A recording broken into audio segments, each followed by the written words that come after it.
with the man that I've heard of. I know him from somewhere. It's not just his name, but I think we grew up in the same neighborhood. But anyway, this is the one and only Reggie Dokes. Now help me with the pronunciation of your record label. It is Cyclostasia Recording. And who have you worked with here and anywhere? Oh, wow. As far as here, it's pretty much Piranha Head. He's been like my closest production partner as far as collaborating. Since I've been here, I've gotten with Javant, who's really hot right now. We've collaborated on a couple of records that we're going to put out on my label. And here's Kevin Dysart, who I did a Poppin' Up on a Playa on. Hey, popping up. And then he funked out. If I may, it was people like Kevin Dysart, it was Steve Dunbar, Al Esther, Al Upshaw, it was those Jeff Mills. It was brothers like that who were great DJs that I looked up to when I was like 14, 15 years old. They were like gods to me, so just paying respect. Actually, that was going to be my next question. Like, who were your influences? Absolutely. So those were basically your influences. And I guess my next question is, with regard to music, did you start out a DJ and became a producer, or how did that work? Yes. Started out a DJ, 14. We were buying records from a brother named Cliff, who owned a record store called Buy Right Music. That was on 7 Mile near Outer Drive. Anybody who was a DJ in Detroit went through Cliff because he was the only black man in the city selling house music, coming from Chicago and New York, as well as the imports that were coming from Europe. Wow. Okay. Yeah. Okay. So much respect to Cliff. But yes, I started off as a DJ all through high school. Then I went to college and kind of walked away from it because I was in college and my interests were elsewhere. Where did you go to college? I went to a small school in Atlanta called Morehouse College. Yeah, it's kind of small. I heard it was historical. Is that true? Yes. Okay. Ma'am. All right. So did you pledge anything while you were there? Or? Yeah. Afterwards, yes. I'm a member of Omega Psi Phi Fraternity Incorporated. All right. Give your bros a shout out. All right. Now, what led you down the path to producing music? It was. I had developed a relationship with Derek May, who runs a great label called Transmat, one of Detroit's royalties as far as techno is concerned. And I would say he was like the real inspiration behind me starting my own label. Okay. Yeah, Okay. Yeah, absolutely. And that was like 2001. Kevin, you ever turn it down just a nudge? Turn it down? Yeah, just a nudge, please. Tell Dinah it's for me. I love her and I'll buy her a drink. I got her all popping up on the plate too. So what are some of the, on your label, what are some of the tracks that we've actually heard? I would say like in 2001 I did a really down-tempo techno track called Black Thoughts. That was a record that was put on the map by Theo Ayers. At the time he was doing like mixed CDs, and he put that record on his mixed CD, and that brought a lot of attention. So a lot of people are familiar with that. My production basically kind of vacillates between house and techno. But when we were coming up, it was called progressive music, and then it was called house music. So all these other genres, as far as I'm concerned, it came from house music. Okay, so you were right here in the thick of things when it first started, because I heard you mention the Dunbar, Steve Dunbar, and of course you got Mo Dunbar, and I always thought it was really like Mo and Todd and what's that other child's name? Kevin Bledsoe. Okay. Oh, wow. And Yeah. Of course, Teresa and Delano. Yes, But yes. in our neighborhood, I thought the guys who actually started it were your Todd Johnsons, your Steve and or Morris Dunbars, and who else were? Did you like hang out with any of these cats? I didn't, because they were much older than me. So, I was like a kid. I was even intimidated and like really just approaching those guys. I just felt honored just being in the same space. As your direct drive, which was like the real popular DJ group. Back then with Ray Berry and Steve Dunbar. Those are the guys whose names, and faces I saw on the regular, coming up in my neighborhood. You had to remember that was like the 80s, and I know there were a lot of great DJs. Who I haven't, who I forgot to mention. So I forgot to mention. Well, that's okay, because I'm about to put you in the hot seat. Okay. Every DJ producer gets asked this question. There is no punking out. I need your top 5 Detroit DJs. Any era, but house techno genre. And you can only name 5. Okay. So that would be Derek May. Okay. Delano Smith. Hey, Delano. Kenny Dixon Jr., aka Moody Man. Moodis. My man Theo Parrish. Theodosius. And my last one would probably be. It would have to be Mike Huckabee. Mike Huckabee gets so much love. Yeah. But I actually saw Mike Huckabee turn day into night with music. I mean, I really saw that brother do that. Like, just as the day was turning to night, Mike Huckabee did that all by himself. He's such a big guy. Love. Are we going to hear you play anytime soon? Well, I came for the festival because I had a party that I did, a day party with Rich Medina. But The Dysphoria party. Yes. Okay. Yes. So I played that. And so right now I'm just kind of hanging out, getting inspired, and kind of tying up some loose ends. Now you're in Atlanta, right? Yes. So what's the house scene like? I mean, I know Kai's got some things going. I know Calvin Morgan has some things going. So and I know you all have the House in the Park. Are you part of that House in the Park thing? No, I'm not.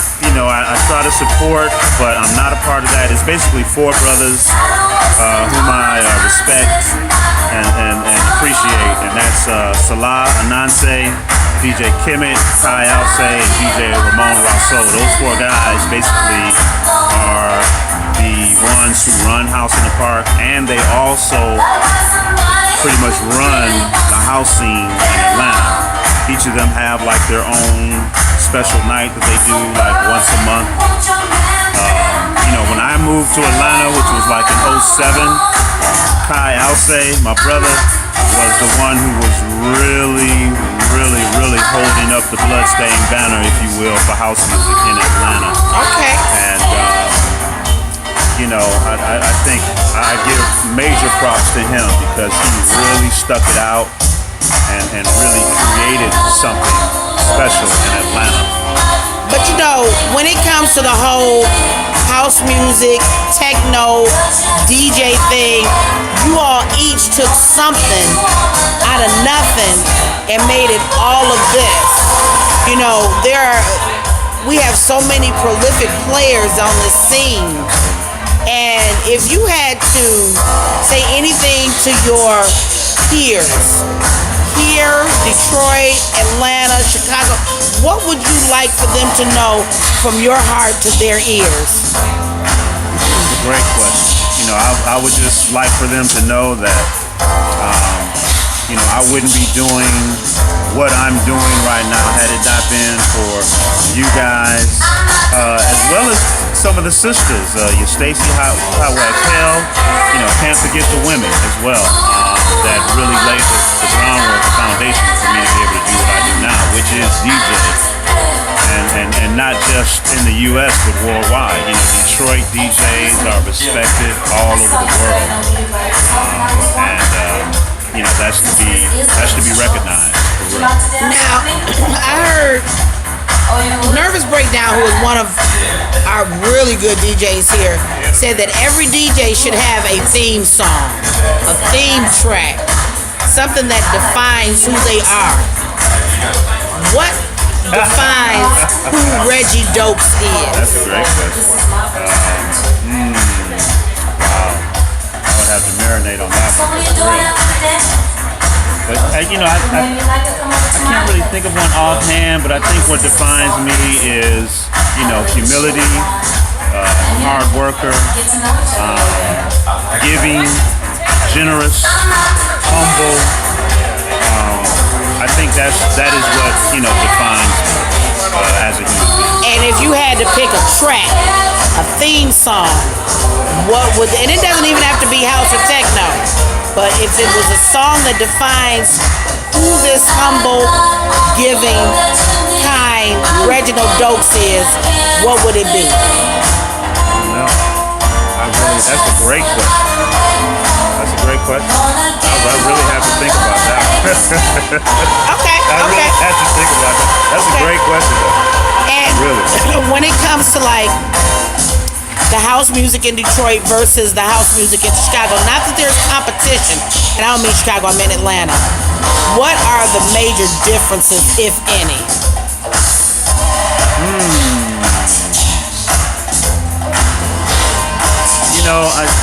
You know, the cats who are making music like DJ Kemet and, well, particularly Kai. You know, Kai comes from here, so all the influences that he had coming from Detroit, he basically, you know, brought them to Atlanta. So I guess, you know, I really can't really say if there's really a true distinct difference, you know, between Atlanta, those who are creating the Atlanta house music, and versus Detroit, you know. Excuse me. I saw you stepping over here by You know, I can't really distinguish, really. Okay, Really. okay. Really. And do you have a favorite producer? Like, for me, I love Kings of Tomorrow? I think it's Okay. Kings of Tomorrow. And of course, I like Louis Vega. And I like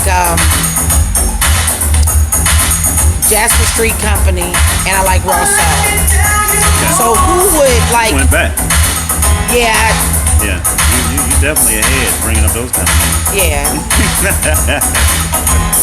Yeah. yeah. You know, because I was talking to a friend of mine today, and I was at Lil Mo's on 7 Mile, not on 6 Mile. That's when I first became a house music fan. Okay. But I didn't know any of you. Like, I didn't know the Dunbars grew up a couple of blocks, because I think they grew up on Parkside. I grew up on Oak Drive. Right. So we all lived in the same area, but I didn't really get to know you guys until the end of Lola's, beginning of Liv, and now I know you guys. And there was a chick here from Norway, and she got to see Carl Craig, and that was like a god to her. And I think what I like about our scene is you guys are tangible. We can touch you. We know our Reggie Dokes. We know our Delano Smiths. I can have a conversation with Mike Huckabee. Norm Talley is my absolute positive favorite. These are people, I mean, Rick Wilhite and I went to school together. These people are like gods to other people, and that just, it blows me away. So when I first met Stacey Hotwax, that was the first time I was ever starstruck, because I met Stacey Hotwax Hale. So when you go places, does it surprise you that people are like really into who Reggie Dokes is or who Detroit is? Does that blow your mind that you are famous? Yeah, you know, Derek May used to always say, Reggie, you'll be famous before you're rich. And he was right about that one. So when I meet people overseas and, you know, they approach me, you know, like I'm some star or whatever, you know, a lot of that has to do with Juan Atkins, Kevin Saunderson and Derek May for, and Carl Craig and folks and those brothers really putting Detroit on the map, And so, we're just benefiting from the hard work and the foundation that they have laid. But when people approach me, I'm always like really humble and open and always try to talk, and give them some time, because, that's important. It is always important. Be approachable.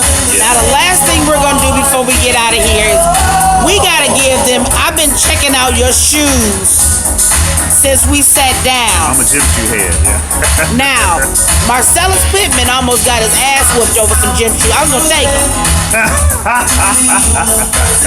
He'll tell you, I was going to take Marcellus Pittman's shoes. Okay. I think I can steal these right here. That's what you. Wait a minute, let me make sure I'm getting them. Yeah, those is cold. Those is cold. Those real cold. I don't even like gym shoes. All my gym shoes I get are hand me down because I refuse to pay for gym shoes. I'd rather pay that for heels than gym shoes. I hear you. But those are cold. What are you, about a size 11? 10. Okay, 10. Yeah. A couple of pairs of socks, I can fit those. You don't know about me, do you? I might. I don't know. Does Miss Dokes have some good life insurance on you? Yes, she does. Okay. Now I'm gonna send him home in one piece. He just might be shoeless. So that is popping up on a player with one of these days I'm gonna remember where I know you from, but like I said, I remember your name. I just don't know where I remember your name from, but I know that name, Reggie Dokes. I know it. I don't know if back in grade school, elementary, junior high, you dated somebody, but I know your name. And before I die, that's not a good thing to say considering where we are, but before I bust up off this planet, I'm going to remember. So thank you so much. I always get hugs. Thank you. And thank you for popping up on a player, and you catch us in traffic. Yes. Peace.